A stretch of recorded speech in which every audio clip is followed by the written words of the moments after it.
আমি খোলা জানালা কিনা বাতাস, আমি ঝুমরা তুমি কোজাগরি আকাশ। আপনারা দেখছেন SM এডিট মোহাম্মদ মুরাদ থেকে। তুমি ওই দক্ষিণা বাতাস,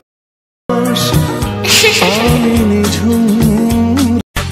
লজ্জা করে বলতে আমার লজ্জা, কি করে মুখে আনি বুক করে দুরু দুরু নতুন জীবন শুরু, বুক করে দুরু দুরু নতুন জীবন শুরু। কি হবে তা জানি, তোমার চোখের দিকে চোখ তুলে তাকাতে আমি আজ কেন পারি না। লজ্জা করে বলতে আমার লজ্জা করে। বসে বসে ভাবি আমি সারা মেটাবো তোমারই